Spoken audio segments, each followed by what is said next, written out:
మాది నెల్లూరు జిల్లా ముత్తుకూరు మండలం నేల్టూరు గ్రామం. నా పేరు మాకన రవీంద్ర. మా గ్రామంలోని చుట్టుపక్కల ఉన్నటువంటి పవర్ ప్లాంట్లు, బొగ్గుకి ఆధారిత పవర్ ప్లాంట్లు ఏపీ జెన్కో, ఆనాటి గాయత్రి పవర్ ప్లాంట్ ఈరోజు సైల్ కంపెనీగా ఏర్పాటై ఉంది. అక్కడ ఉన్నటువంటి పవర్ ప్లాంట్ల వలన మా గ్రామాన్ని పొల్యూషన్ కమ్మేసింది. అనేక మంది గుండెకి సంబంధించిన జబ్బులు, అదేవిధంగా క్యాన్సర్లు, అనేక ఊపిరితిత్తుల జబ్బులు వచ్చి అనేక మంది కూడా గ్రామంలో చనిపోతున్నారు. దాన్ని బట్టి మేము అప్పుడు 2016-17లో ఆనాటి కలెక్టర్ గారు, శ్రీకాంత్ కలెక్టర్ గారికి వచ్చి మేము మా గ్రామాన్ని తరలించాలని చెప్పి కోరగా, ఆనాటి కలెక్టర్ గారు గ్రామాన్ని వచ్చి సందర్శించి గ్రామంలో మీటింగ్లు ఏర్పాటు చేసి తరలించేందుకు ఓకే చేశారు. ఆనాటి ప్రభుత్వం, టీడీపీ ప్రభుత్వంలో 2018లో 40 కోట్లతో మాకు పునరావాసం కల్పించేందుకు కలెక్టర్ గారికి డిపాజిట్ చేయడం జరిగింది. గాయత్రి కంపెనీ 25 కోట్లు, ఆ రోజు ఇప్పుడు ఉన్నటువంటి సైల్ కంపెనీ గాయత్రిగా ఆ రోజు ఉండింది. ఏపీ జెన్కో 15 కోట్లు వేయడం జరిగింది. ఆ రోజు 2018లో పనులు కూడా మొదలుపెట్టారు పునరావాసం గ్రామానికి సంబంధించి. తర్వాత 5 సంవత్సరాలు ప్రభుత్వం మారింది. ప్రభుత్వం మారిన 5 సంవత్సరాల్లో కూడా మా గురించి పట్టించుకున్న పాపాన పోలేదు గత వైసీపీ ప్రభుత్వం.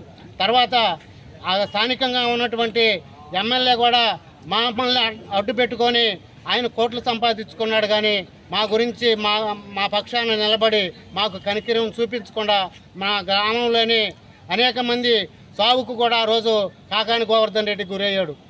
ఈరోజు తర్వాత మళ్ళా మేము టీడీపీ ప్రభుత్వం వచ్చినాక సోమిరెడ్డి చంద్రమోహన్ రెడ్డి గారి దగ్గరికి వెళ్ళంగానే తర్వాత ఏపీ జెన్కో ద్వారా 15 కోట్లు శాంక్షన్ చేయించి మళ్ళా పునరావాసం మొదలుపెట్టడం జరిగింది. కానీ ఏదైతే ఆ రోజు గాయత్రి కంపెనీ ఈరోజు సైల్ కంపెనీగా ఉందో, ఆ రోజు కలెక్టర్ గారి దగ్గర ఒప్పందం జరిగింది. ఏంటంటే ఆ 2 కంపెనీలు కలిపి షేర్తో గ్రామాన్ని తరలించాలనే నిర్ణయం తీసుకున్నారు. ఆ నిర్ణయం ప్రకారం ఈరోజు జరగకుండా సైల్ కంపెనీ ఈరోజు ₹1 అంటే ₹1 కూడా గ్రామానికి పునరావాసానికి ఖర్చు పెట్టకుండా మీనవేషాలు వేస్తున్నారు. కాబట్టి ఈరోజు మా ఎమ్మెల్యే సోమిరెడ్డి చంద్రమోహన్ రెడ్డి గారి కాడికి వెళ్ళి ఈరోజు ఉదయం కలిసి వేసి వచ్చాము. మళ్ళీ ఇప్పుడు కలెక్టర్ గారి దగ్గరకు కూడా వచ్చాము. కలెక్టర్ గారు ఈరోజు లేరు. వారికి కూడా మేము లోపల అర్జీ ఇస్తూ కూడా మేము 15 రోజులు టైం అడుగుతున్నాం. 9 సంవత్సరాల నుంచి ఆగి ఉన్నటువంటి మా పునరావాస గ్రామాన్ని త్వరలోనే మమ్మల్ని తరలించేదానికి చర్యలు తీసుకోవాలని మేము కోరడం జరిగింది.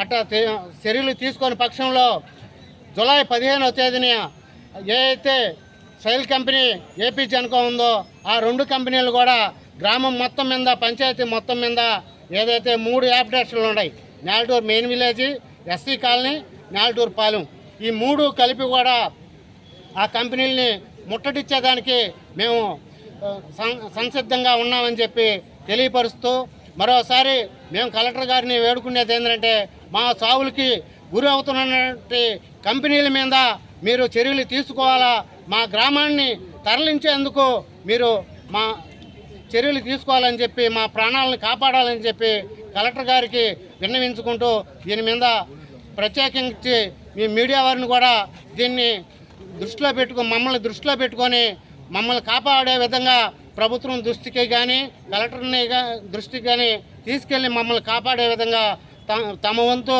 మీడియా కూడా మాకు సపోర్ట్ చేయవలసిందిగా మనవి చేసుకుంటున్నాం.